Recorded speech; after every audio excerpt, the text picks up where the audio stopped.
In today's video, I'll be building a themed house for one of the 11 pylons in the game. Which one I'm going to build? I'm not yet sure, as I'll be selecting it with a randomizer. We've got a build heavy video ahead of us, so let's jump straight into it.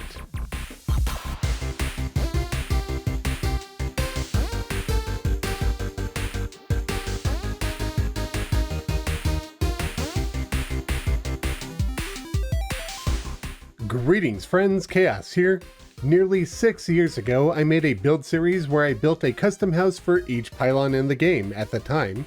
In total, there were 8 of them, as the universal pylon hadn't yet been added.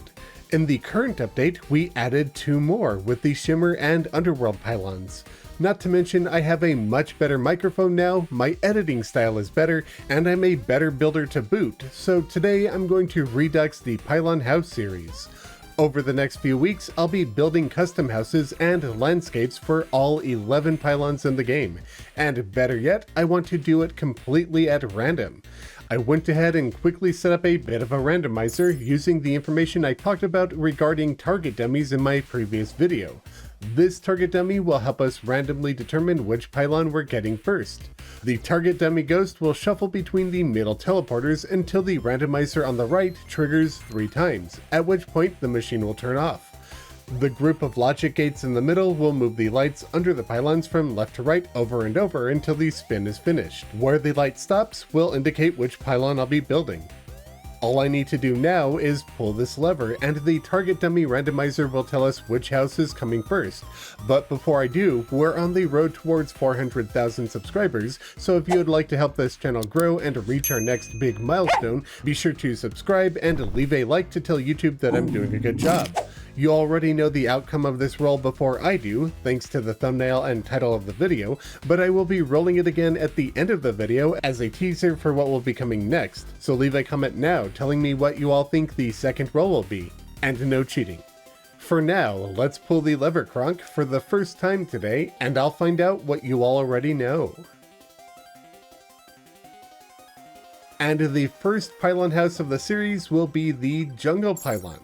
I'm going to start gathering materials for this build and brainstorm house ideas while I do, and I'll place some ruby gemspark underneath the pylon so that we know it's done. Don't forget to check back towards the end of the video for a sneak peek at which pylon house is coming next video. Top of the agenda is clearing the canvas so that I can landscape exactly what I have envisioned within this space. This means lowering the ground and draining the water, because I want to have a bit of a pit for today's build, and I want it to be made mostly out of stone, so removing blocks will make it easier to see and accomplish that than block swapping will.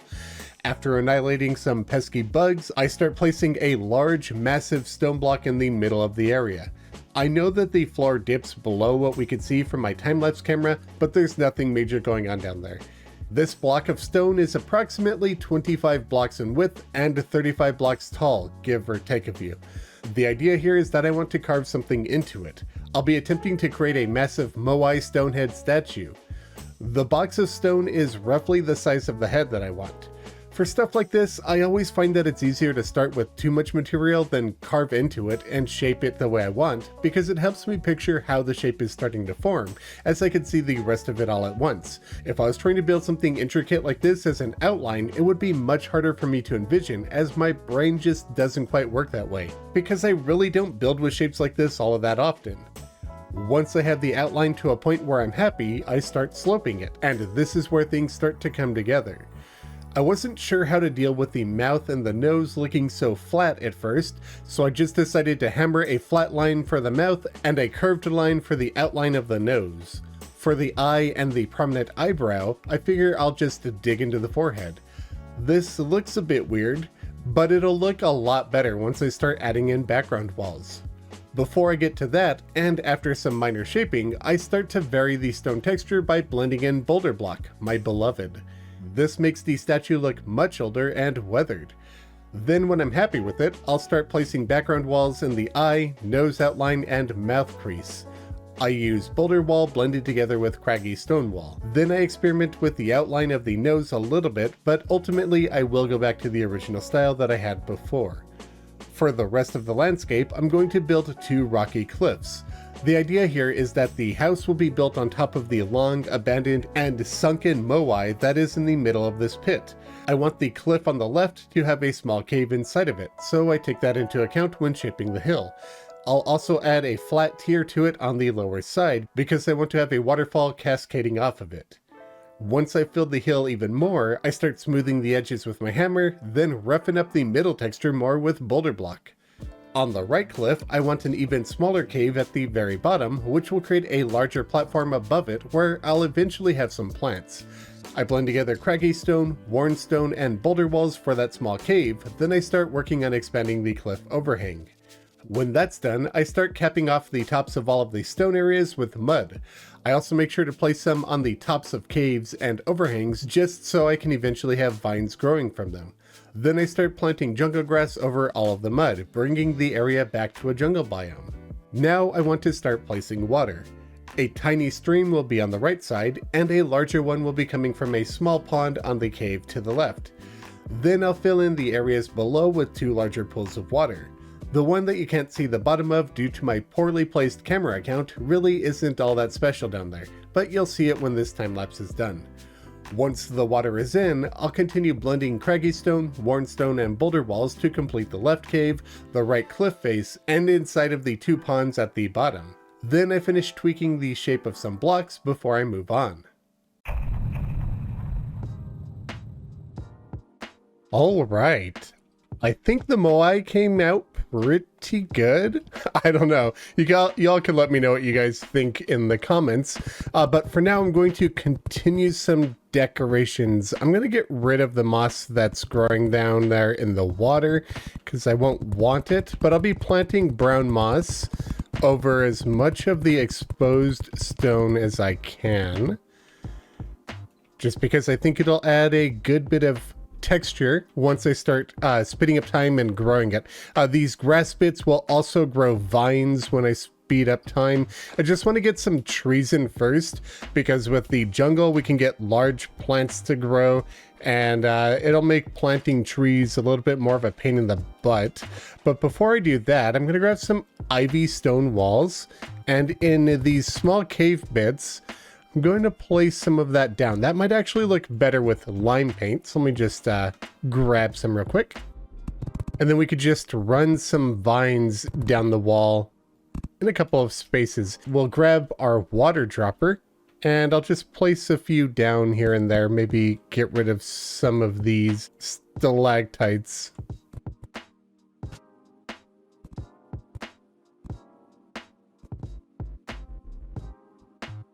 And then in the water where the waterfall meets up with the pool of water, we'll do smoke block with negative paint, and we'll just create a little bit of a splash effect down here. And on the topic of water, I was actually thinking of maybe going with a different watercolor. Because if we grab the Oasis fountain and turn that on, I feel like this fits the jungle a bit more than the actual natural jungle water does. The jungle water is a bit more blue, kind of clearish, but the Oasis water is green and murky. So I think what I'm going to do is hide a couple of these, either just echo coat them or just dig them into the darkness and shadow paint them. Maybe put one so it's centralized inside of the moai. We'll put the jungle pylon right here at the top of the head. So what I'm thinking is we're going to have a bridge that connects here to here. Then we'll have maybe half of a house here, another half hanging off of the side of this moai, and then it'll have a deck with a small rope bridge leading over to here. This is a flat wall right now, mostly because it was just off camera for the main build. Same thing here. For that build time lapse, those were off camera, but I will clean this up and probably connect it to this end over here and just make it a nice smooth run. But before we get into the next time lapse, I'm just going to start planting some trees, and then we'll speed up time and get other plants and whatnot to grow.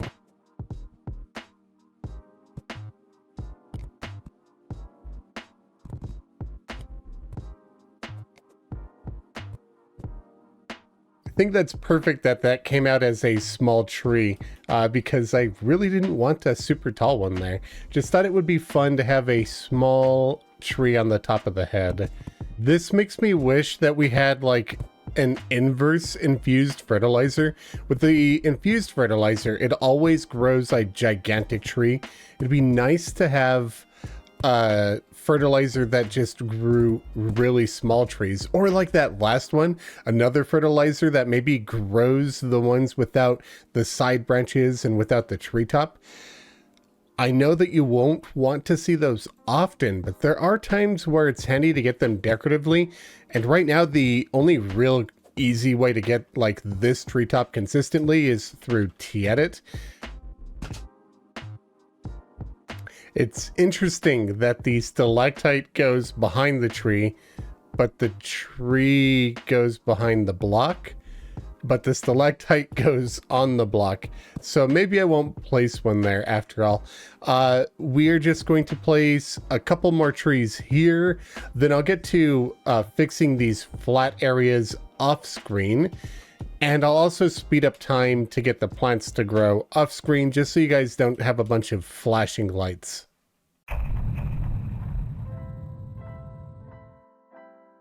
The first bridge will be on the left, connecting the cliff to the moai's forehead.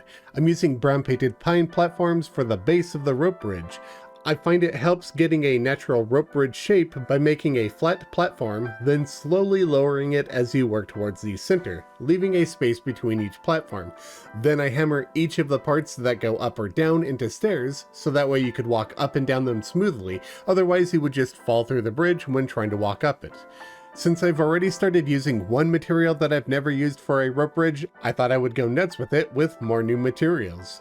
Normally, I would use brown painted vine rope to make the rope part, but I had an idea. What if I used librarian platforms painted brown? It kind of looks like a thick coiled rope, and it has a great dark brown color with this paint.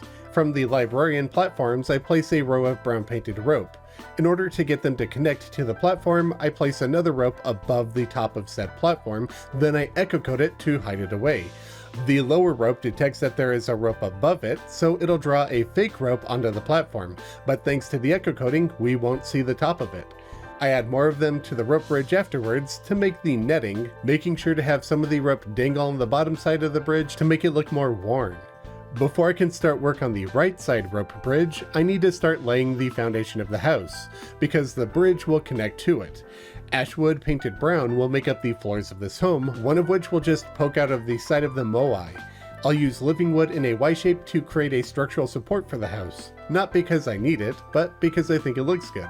Now that I have the foundation of the house, I can start making a second bridge, with more shadewood fence, pine platforms, librarian platforms, and rope, all of which are painted brown. This is a much smaller bridge, so 3 steps up is perfect, no dip needed.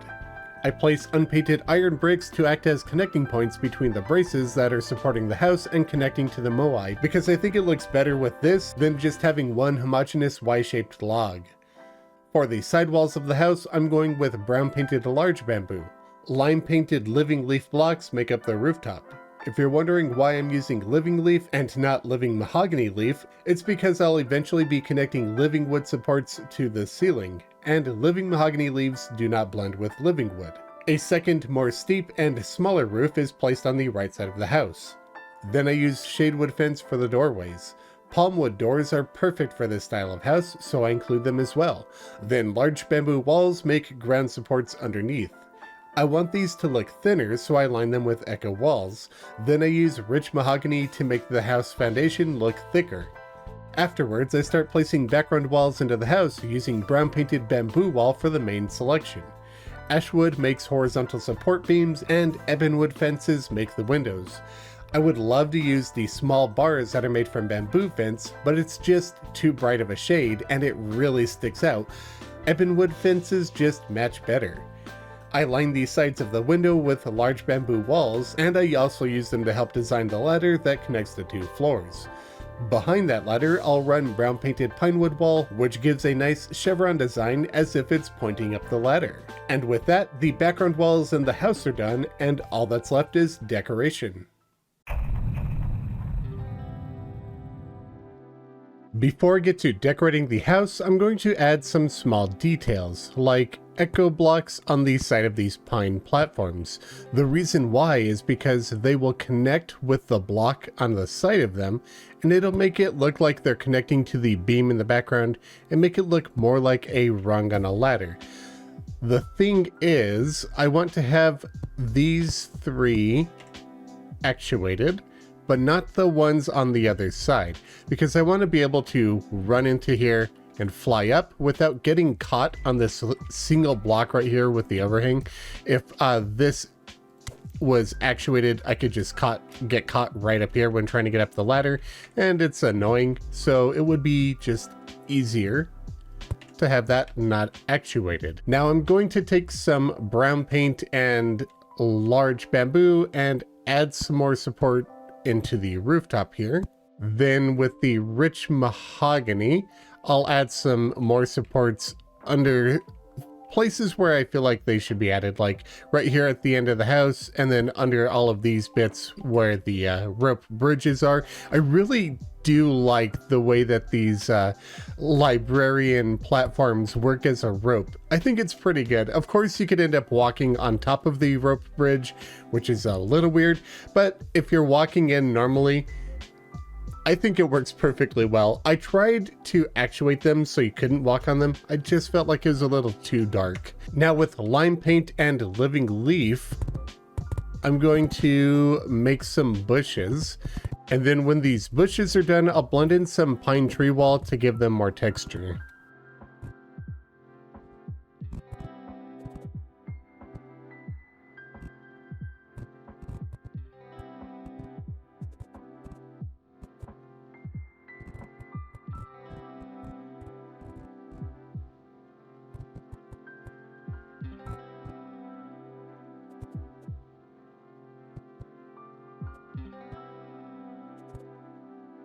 Now, I'm not sure how this will look. It might look good, it might look horrible, but I'm going to take some living leaf and try to just make some like dangling bits of moss growing off of this beam, or like around this beam.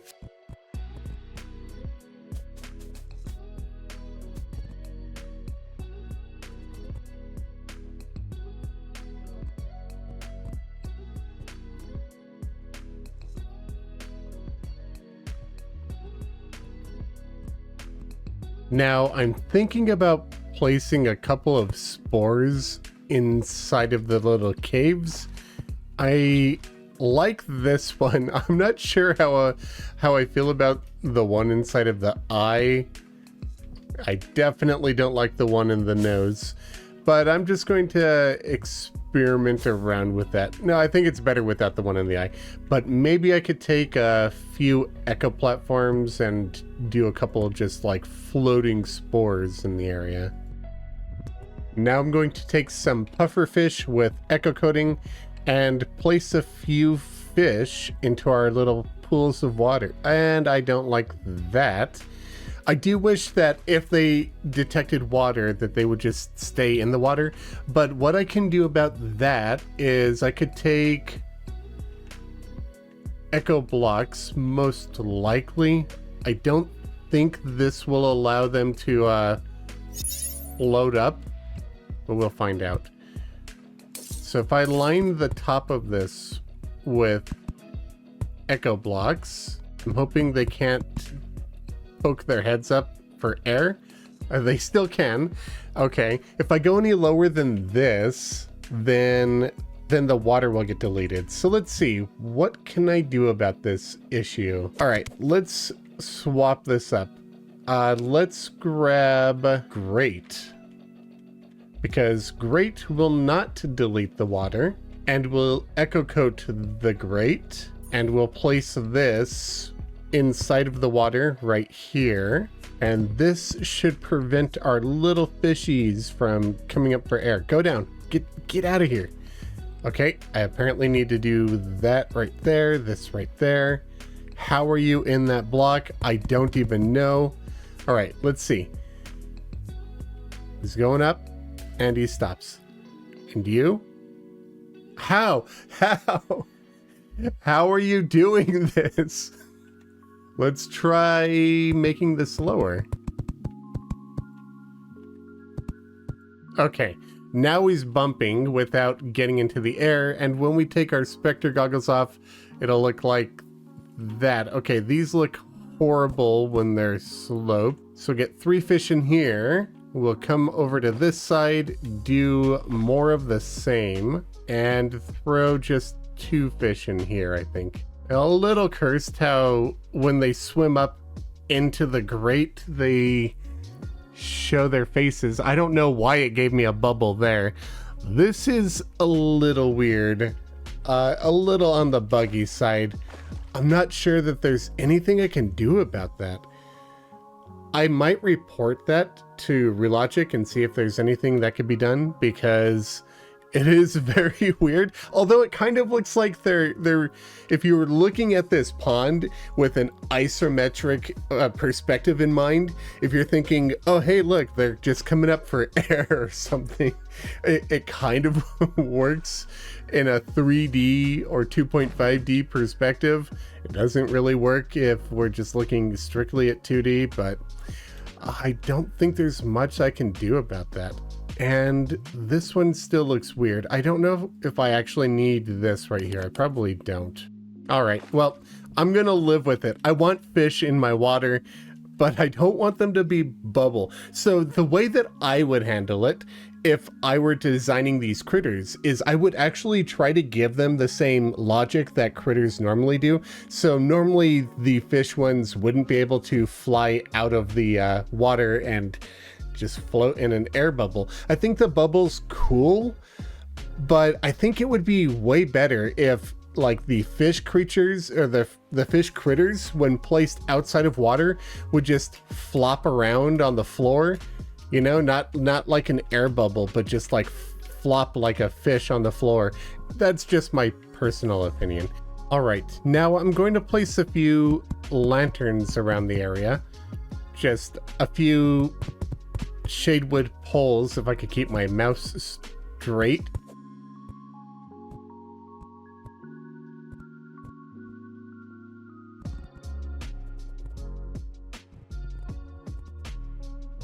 Then I'm going to use bone platforms over the tops.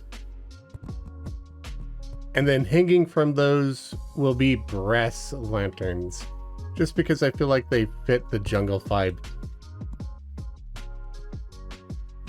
And now all that's left to do is some minor decorations, like within the house, and I might place some strange plants around and tidy up the area. But the next time you guys see this house, the pylon build will be done. Then we could roll for the next video. Well, unfortunately, I had to get rid of the grate, and the reason for that is because apparently the fish can just randomly decide to spawn above it rather than below it. And when that happens, they just don't go into the water at all. So I had to get rid of them. I'm debating just getting rid of the fish entirely. I love the fish, I really do. I don't like the fact that they can go inside of blocks while in the water and get these bubbles. I don't like the fact that they can fly out of the water and get those bubbles. This pool is a little bit better, but still occasionally one of these guys will fly up to the top and poke its head out and get a bubble like that and fly in the air.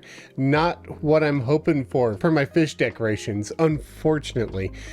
These critters do have AI, they have logic a little bit. We could see that with Sluggy. They're not the exact same as the critters normally have. If we have a snail, it's not going to climb up the side of a wall. I wish that it would, but it doesn't. That said, there is some logic here. You could see that Sluggy will not walk off of the edge and just fall down into the water. It will always stop here and then start going this way. I don't know why it ignores half blocks. That's a little weird too, but that's a different issue. It won't fall off. So if these critters can prevent themselves from falling off of a cliff, I wonder if there's any way to prevent them in the code from floating out of the water like this and making bubbles when there's water nearby. Because I really do want to decorate with fish, but this makes it kind of hard. And I'm not sure if I should just get rid of the fish or not. I'm gonna get rid of these fish for sure, because they're almost always just in the bubbles. But the other ones, at least, only sometimes come up for bubble. I don't, well, now that I say that, most of them are up, of course. I don't know, I'll think about it.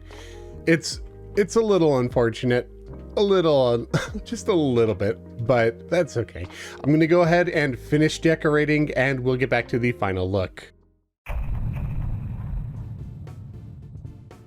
And here we are with the final version of the house. I've got a couple of kites in item flasks because I feel like they look like maybe a crammed fish and a creepy eyeball. I've got a lot of critters flying and hopping around, frogs, various different kinds of birds. You already saw a sluggy. I decided to keep the fish, I guess. I'm still salty about that. We've also got Buggy and Grubby inside of the eye.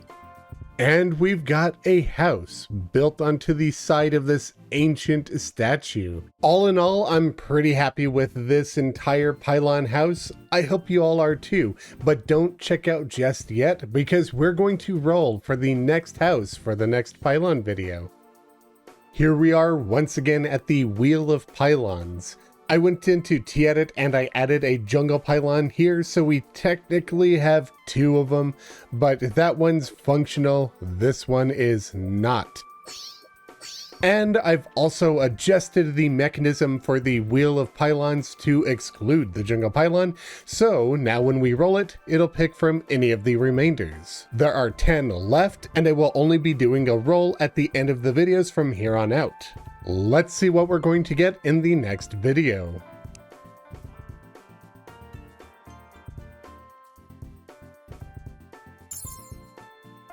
Next video, I will be building for the Hallow Pylon.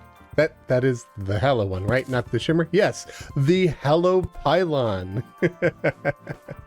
I hope you all enjoyed this video. If you did, be sure to leave a like, comment, and subscribe so you're less likely to miss my future content. And if you want to help support the channel in a more direct way, please consider subscribing over on Patreon or becoming a YouTube member for various different rewards.